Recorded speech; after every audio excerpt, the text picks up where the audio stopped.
Alright, welcome to episode 8. It is the day after I've recorded the last episode. It's currently day 16 post breakup, and fuck, I'm struggling. I'm struggling quite a bit.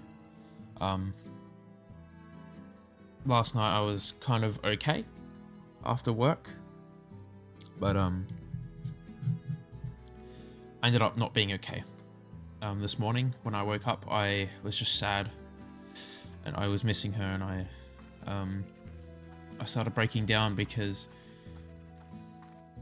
I guess I'm trying to move on and to be okay with things that I'm not okay with. And I think I need to start acknowledging that I'm not okay, and I need to acknowledge that I have a lot of things that I need to think about, and I need to start thinking about them and whatnot. So I guess this is me trying to think some of that sort of stuff through for now, and I'll write some of it down a bit later.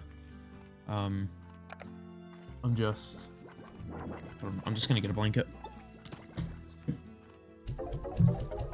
Oh, it's so cold.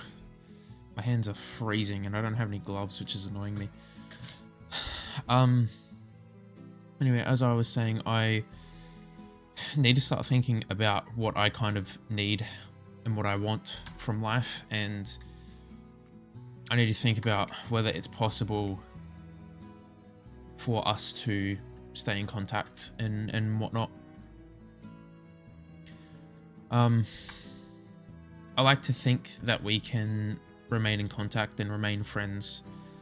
And in fact, I really, really want to, because I want to know that she's okay. I want to know that she's achieving her goals, and I want to be able to receive updates for that sort of thing. And I want to be able to,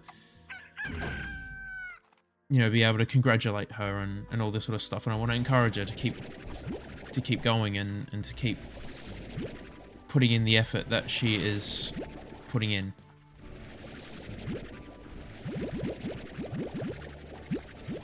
And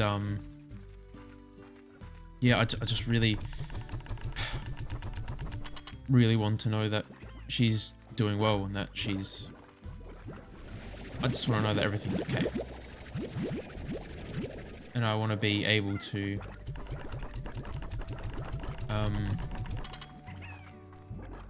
I guess encourage her and whatnot.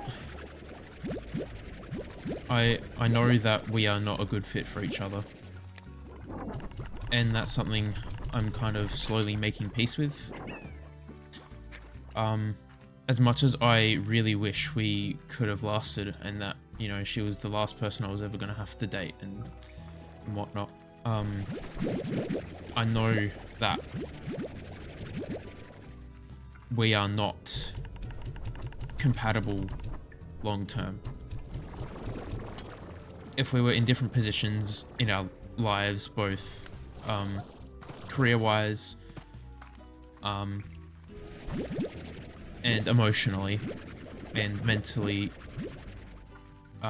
as well, if we were in different places, if things were aligned a lot better, I feel like we would be able to have a better, stronger connection. But we are fundamentally at different points in our lives. She's studying and focusing on her career. I'm trying to have a stable home life where I don't have to worry about getting kicked out every day, And that's my goal, and study is going to come after that. Because I now have aspirations to go back to study and whatnot. But right now, what is more important to me is having a steady life in which I'm not having to stress about, where I'm going to live, whether I'm going to have a reliable place to to be, you know? I don't think I can go back to study if I don't have a stable living condition, which is difficult to come to terms with, because I'm wanting to be able to do all these sorts of things, and I want to go back to study, and I want to do all this sort of thing, but when I eventually buy my own house, I am going to be in a place where I can't really afford to do a whole lot. And it just means that the enjoyability of my life is going to have to take a back seat for some time. Even though I don't really want it to, you know? But that also means I'm probably gonna have to be alone for quite some time. And I think that kind of scares me, because I've been alone for so long, and I don't want to feel alone anymore. I don't want to I don't want to feel like I have no one in my life, because I kind of don't really have anyone in my life right now. I have my friends, but we're not close. And it's unfortunate that we're not close anymore, even though we used to be.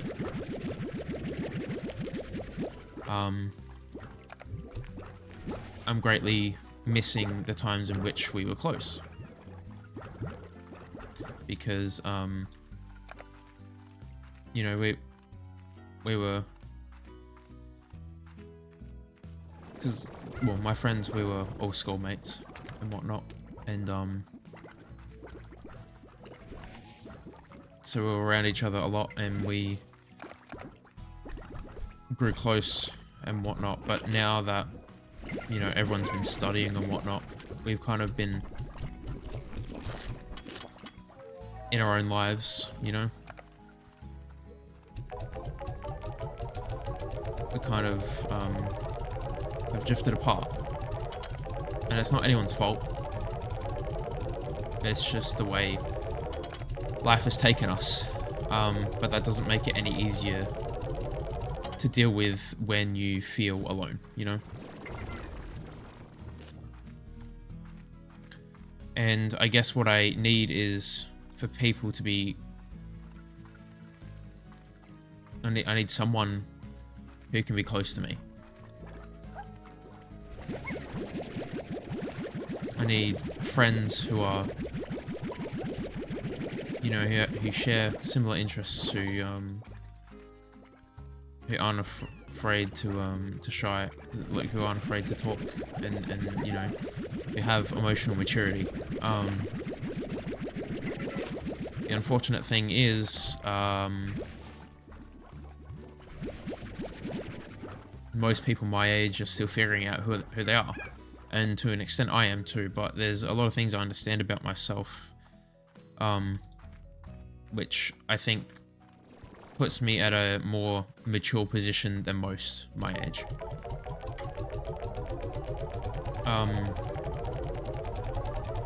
Which sucks.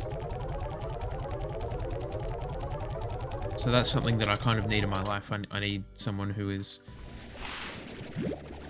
able to be my confidant, or a group of people that can be my confidant. And I think I need more, I guess, social interaction as well, because I don't have a lot of that in my life, and I'm not going to be able to find my people if I don't kind of, you know, go and search for it, you know. And it's making it difficult, because like the reality of that is that I don't do well when it comes to interacting with people. I feel awkward and I don't really know what to say, and I don't really know, like, I guess, how to interact with people and not make it awkward, you know? And that's going to be one of my biggest struggles, for a little bit. And I need to remind myself that that is also okay, that I don't necessarily have to find my people straight away. The difficult thing is that I don't want to feel alone anymore. And I just want to have people who I can talk to, you know? And I guess while I'm thinking about it, I need to think about what I would need from my ex if we were to stay in contact, and if we were to stay friends, and all this sort of stuff. Because I feel like I haven't really, I guess, checked in with myself about that. So what am I thinking right now? I am thinking that I would need, from her, if we had to stay like actual friends, I would need to be able to share what's going on in my life. Not necessarily every day, but I need to be able to contact her and say, hey, this is what's happened in my life, and yada yada yada. Like, I need to be able to tell her when I buy a house. I need to be able to tell her that I'm going back to university, and that I need to be able to tell her, you know, when I'm not doing okay, and I need for her to be, I guess, willing to check in with me every once in a while. And we need to be able to check in with each other, because I want to be able to check in with her and see how she's doing, and you know, just chat to her about what she's been up to and all this sort of stuff. Like, if we're to stay friends, I want to be able to do that. And if we're to do that, it's going to require a fair bit of trust on both sides. And it's going to require that we are open and honest with each other. And that is going to be a difficult balance to find. But I'm okay with that. I would rather, I guess, go through the difficult stage where we try and figure out what works best for both of us and find a happy middle ground between us.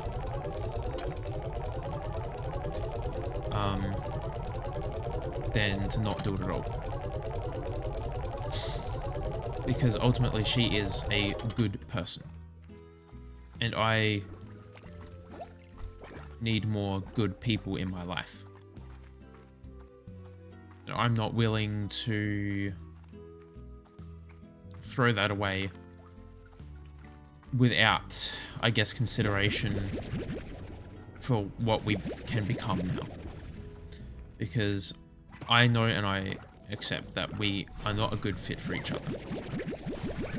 I also acknowledge that just because we are not a good fit for each other in the romantic sense doesn't mean we can't be a good fit for each other in the platonic sense. And it doesn't mean that we cannot love each other for who we are and still have that genuine love and affection for each other without slipping back into falling for each other again romantically. And I feel like that is a difficult balance to ride, because we need to be able to communicate openly with each other about this sort of thing, because this is a very dangerous game we could be playing if we don't check in with each other, and if we don't um, remain open and honest with each other. And I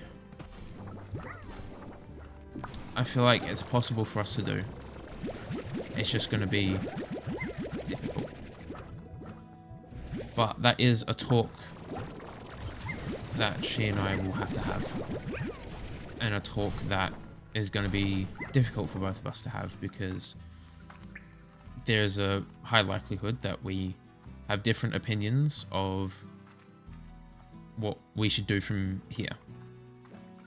And I am not yet ready to accept the fact that she may not want to remain friends.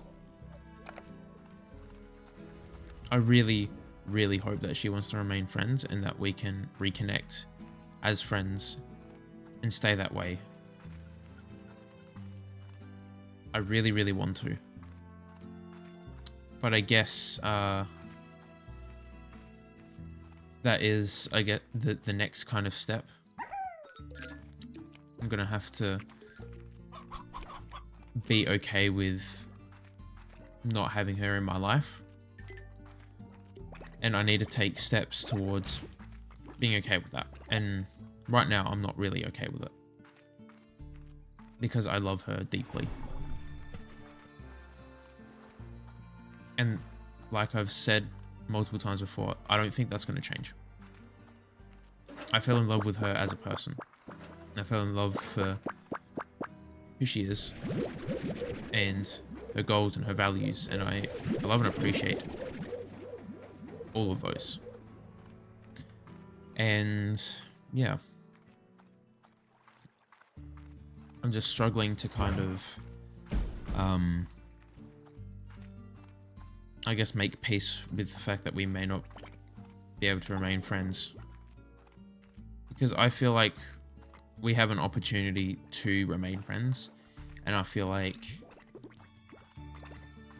we should take that if it seems feasible, you know? And to me, it seems feasible that we can remain friends and that we can keep in touch and have genuine love for each other, just not in the way that we once had. I feel like that is possible.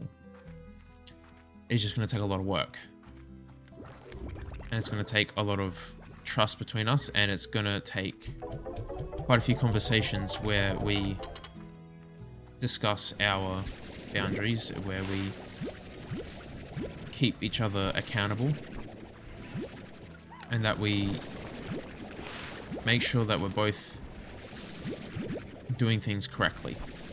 Because I don't want to try and be friends with her if we can't, I guess, talk things over, and we can't, tell each other when we've stepped over the line, you know? I want to be able to have those conversations, because, like, we can say all these things and say, look, this is where I'm at, and I want to be able to do this, this, and this. And we can try our best to do it, but we can cross the line without intentionally meaning to. I want to be able to have those conversations with her and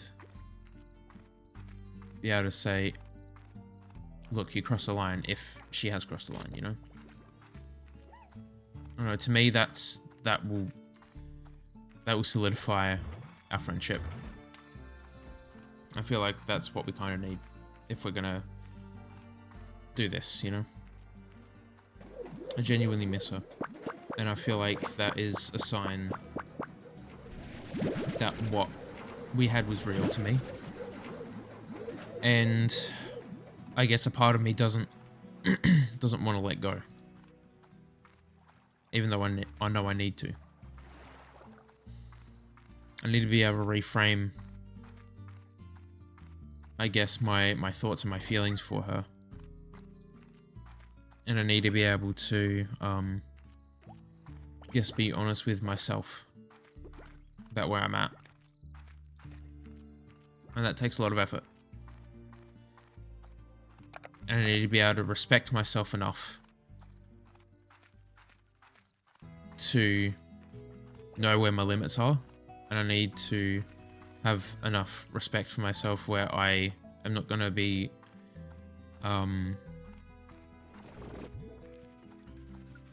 sacrificing my values for what I want.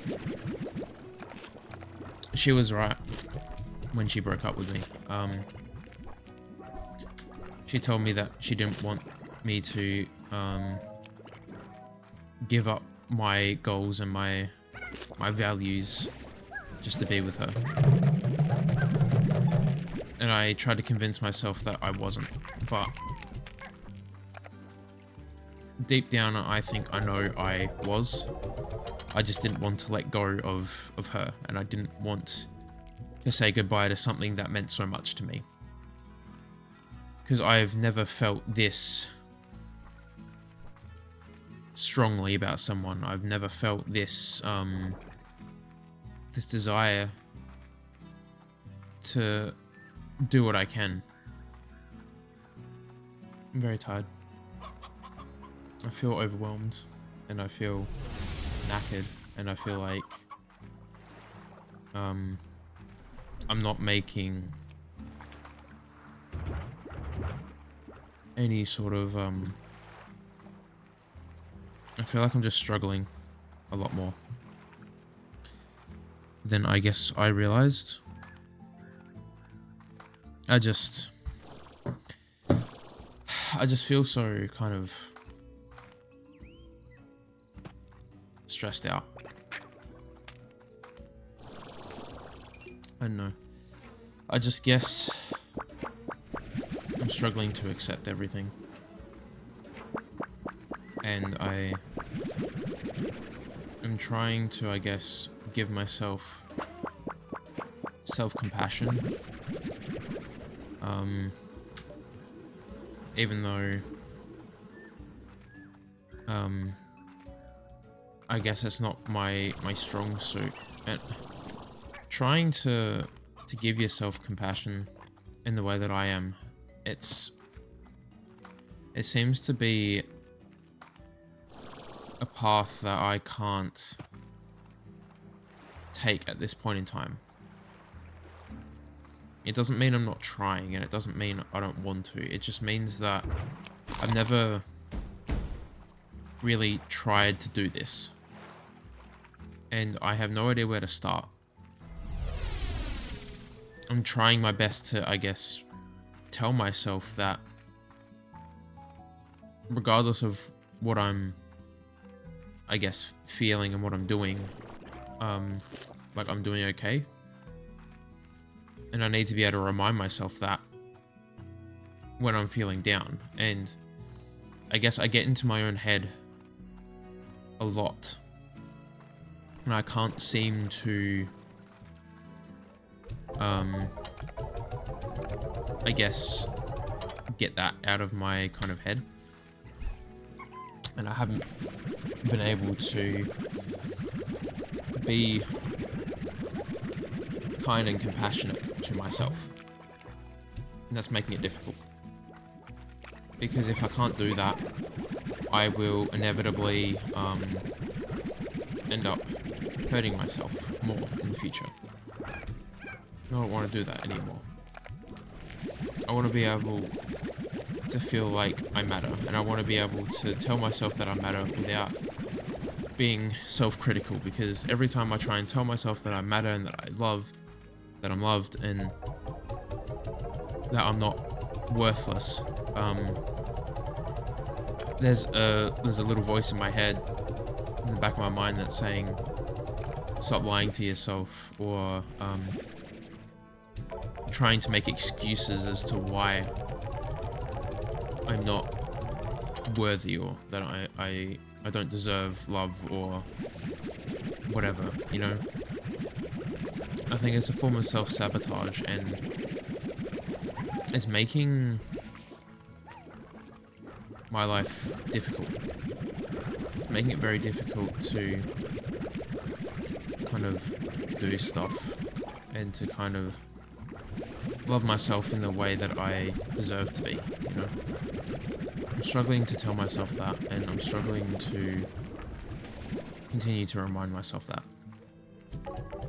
I don't know what I don't like about myself, and I think next steps involves trying to figure out why I don't like myself and why I have so much disdain for myself, and why I'm not allowing myself to feel like I am lovable and that I am worthy of everything that I desire. Small bits of progress at a time, I guess.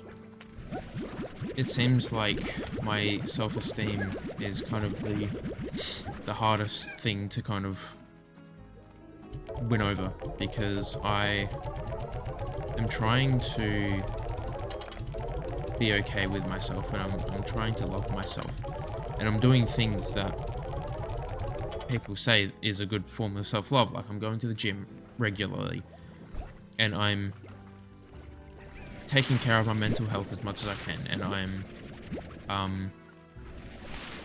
I'm taking steps that I require in order to be okay. It just doesn't seem to be working as I had expected. And I also think that is part of the journey too. I need to be able to tell myself that. I need to be able to be, I guess, okay with where I'm at. I don't know.